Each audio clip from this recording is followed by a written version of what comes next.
সাগর পাড়ের নোনা জলের ছেলে মুমিনুল হক সৌরভ বাংলাদেশ ক্রিকেট দলের স্পেশালিস্ট ব্যাটসম্যান নামেই পরিচিত। সেই মুমিনুল হকের বিয়ের আনুষ্ঠানিকতা বুধবার রাতে গায়ে হলুদের মধ্য দিয়ে শুরু হয়েছে। চলমান ঢাকা প্রিমিয়ার লিগে লিজেন্ডস অব রূপগঞ্জের হয়ে খেলেছেন মুমিনুল হক। ইতিমধ্যে তার দল সুপার লিগ নিশ্চিত করেছে। ফর্মের মকডালে আছেন তিনিও। তবে ভীষণ বিপাকে পড়েছেন মুমিনুল। আগামী 19 এপ্রিল তার বিবাহোত্তর সংবর্ধনা অনুষ্ঠান। একই দিনে আবার প্রাইম ব্যাংক দোলেশ্বরের বিপক্ষে ম্যাচ রয়েছে রূপগঞ্জের। ম্যাচের তারিখ পরিবর্তনের প্রস্তাব দিয়েছিলেন তিনি, তবে তাতে কোনো কাজ হয়নি। অবশেষে নিজেই সমাধান বের করেছেন মুমিনুল। সাভারে বিকেএসপির মাঠে ম্যাচ খেলে ঢাকায় ফিরবেন তিনি।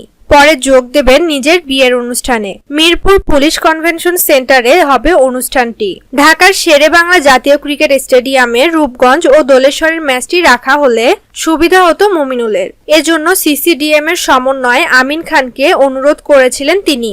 তবে স্বার্থ হাসিল হয়নি তার। বাংলাদেশ টেস্ট স্পেশালিস্ট বলেন, ঢাকায় ম্যাচটা হলে আমার জন্য সুবিধা হতো। যেহেতু হয়নি, কিছু করার নেই। ইচ্ছে আছে বিকেএসপির ম্যাচটি খেলে অনুষ্ঠানে আসব। এ বিষয়ে আমিন খান বলেন, একজন খেলোয়াড়ের জন্য একটা ম্যাচের ভেন্যু বদলানো যায় না। এছাড়া ম্যাচের গুরুত্ব অনুসারে ওই দিন বিকেএসপিতে পড়েছে রূপগঞ্জের খেলা। অবশ্য রিজার্ভ ডে নির্ধারিত থাকলে ওই দিন ম্যাচই হতো না। শুক্রবার ঢাকার মিরপুরের পিএসসি কনভেনশন হলে মহা ধুমধাম করে জীবনসঙ্গীকে ঘরে তুলবেন তিনি।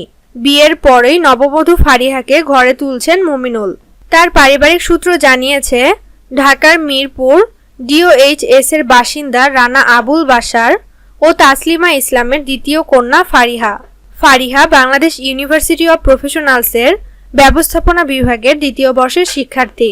তার আরেকটি পরিচয়, তিনি ঘরোয়া ক্রিকেটের পরিচিত মুখ ক্রিকেটার সৈকত আলীর শ্যালিকা। দুই পরিবারের সম্মতিতে বিয়ের আনুষ্ঠানিকতা শেষ করতে চায় মুমিনুল। ইতোমধ্যেই প্রধানমন্ত্রী শেখ হাসিনার সঙ্গে দেখা করে বিয়ের কার্ড দিয়ে এসেছেন তিনি। প্রধানমন্ত্রী মুমিনুলকে দোয়াও করে দিয়েছেন। বিয়ের সার্বিক তদারকি করতে বিসিবিকে নির্দেশনা দিয়েছেন। দেশের ক্রীড়াঙ্গনের রথী মহারথী জাতীয় দলের ক্রিকেটার ছাড়াও বিয়ের অনুষ্ঠানে উপস্থিত থাকবেন বিভিন্ন পেশাজীবী। মুমিনুলের বাবা নাজমুল হকও ছেলের বিয়ে নিয়ে বেশ ব্যস্ত। মা মালেকা জয়নাব, বড় ভাই মারুফুল হক শাওন, ছোট বোন মুমু সহ ঘনিষ্ঠ আত্মীয় স্বজনরাও অবস্থান করছেন ঢাকায়। বিয়ের পর আগামী মাসে মুমিনুলের কক্সবাজারে বৌভাতের আয়োজন করা হবে বলেও জানান তুর্য। মুমিনুলের বরাত দিয়ে তিনি আরও জানান, ইতোমধ্যে আমন্ত্রণপত্র বিলি করা হয়েছে।